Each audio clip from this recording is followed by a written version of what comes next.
In my mid-20s, I had a very odd period of my life where I didn't have anywhere to stay and wasn't making enough money to live somewhere on my own.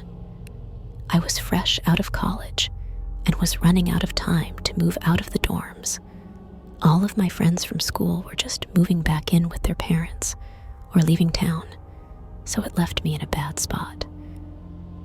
I needed to find a cheap place and a roommate to split the bills with. As time was getting scarily close to me needing to move, an ad popped up on a renting website. It was posted by a man named Xander, listing the ad as a search for a roommate to move into the house he was renting. I checked the rest of the post, seeing it was a relatively small house, which likely meant it would be cheap too. I replied to the ad, and later that day, Xander called me. We set up a tour and agreed on a price, and I ended up moving in, though basically having to move. I still didn't think it was a bad place. Xander and I got along. Well, he had also just graduated, so we were both on the same page, and it was actually kind of refreshing to have a friend in the similar position. The house itself, though, wasn't the best. It only had a single bedroom. So my room was the living room. It was better than nothing, though. And I was out working most of the time anyway after a week or so of living there. Having just fully settled in, it was the middle of the night, and I was sleeping in my living room when I heard the front door open. I looked up and saw Xander walking in. He looked over at me, but I don't think he noticed I was awake because he walked right past and down the hall to his room. I heard him move something around, but then he came back out. He walked down to the front door again, this time stopping and turning to face me. Xander stood there and looked at me for a good 5 to 10 seconds before going back outside. Something about the way he was acting made me really uncomfortable. A few minutes went by before I heard some movement outside the front door when it opened. I closed my eyes so that he wouldn't notice I was awake. He came in and shut the door, then walked slowly down the hallway, breathing heavily as he got to the end.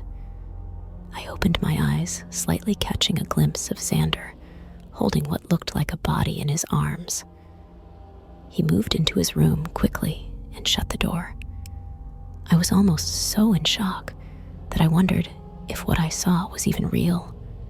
I came up with every possibility, like maybe he was out partying and the body was just some passed out drunk person needing a place to sleep.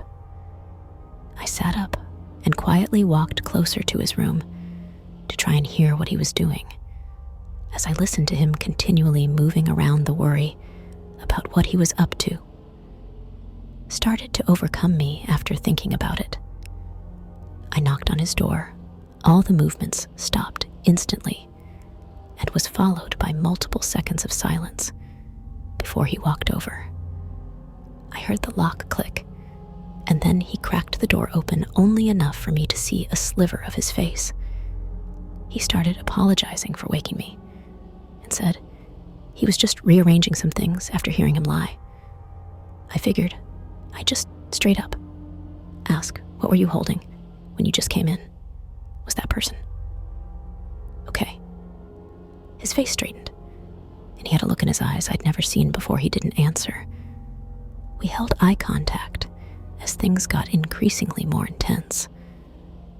Then I quickly slammed my body into the door, knocking Xander back and revealing a lifeless body slouched up in the corner of his room. He shoved me out and locked the door behind me.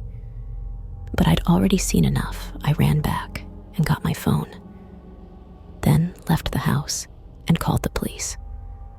Xander made no attempts to run or hide, but unfortunately, it was too late.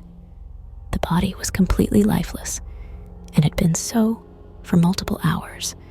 The details of everything else were withheld, but I know he lied about his age, being almost 30 years old, and I also know he remains in prison to this day.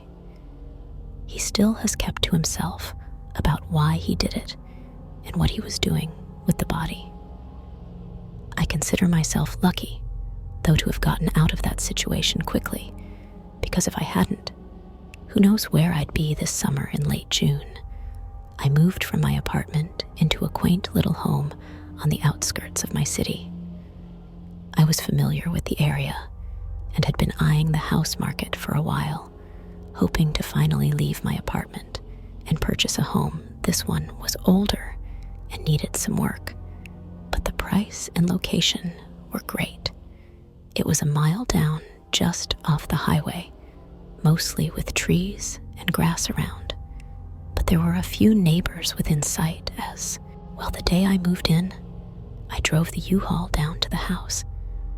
And while I was unloading, I noticed someone watching me. They were standing really far off toward the tree line, but were facing me and just watching as I moved in, being so far away. Though I didn't see much harm in it, I just found it to be kind of creepy. I forgot about them for a while, focusing on getting everything inside the house before dark. I finished around 6, just as the sun was starting to set, with time to spare.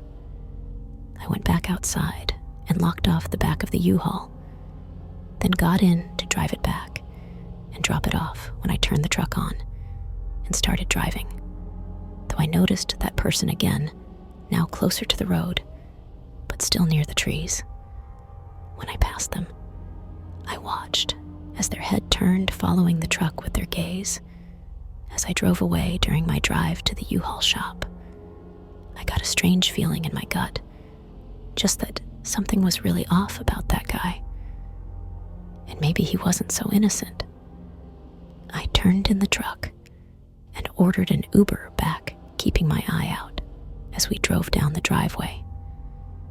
And although it was probably too dark by now, I'll still note that I didn't see him anywhere I got out and went inside, turning on the lights and feeling overwhelmed by the amount of boxes and furniture stacked all throughout the house. It was just past 6:30, so I took a dinner break, then got to unpacking. I spent the whole night organizing what needed to go in storage and what needed to be unpacked. Once I had the pile of boxes for storage, I started taking them up to the attic.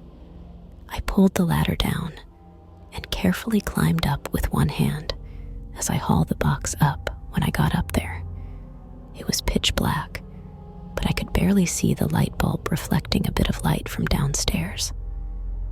I walked over and pulled the string to turn it on, but it was really dim and didn't light up more than a couple feet around. I set the box down and pushed it up against the wall, then went back down the ladder and into the kitchen, where I'd piled up my other storage box. I picked up another, and as I walked over to the stairs, I heard the sound of metal shaking from the upstairs hallway. It was the clear sound of someone climbing down the ladder.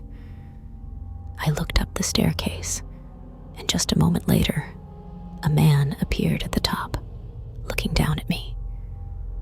He started running down the stairs at full speed, and I turned to get out through the front door. I could hear his footsteps coming up behind me as I ran over to my car, getting in and locking the doors as he slammed up against it and tried to open it. After a few failed attempts, he tried to punch the window a couple times, then took off running toward the tree line. I was absolutely terrified, but managed to call the cops. Of course, they didn't find too much, but guessed he might have been staying in the attic for a few days, based on a few blankets that were up there.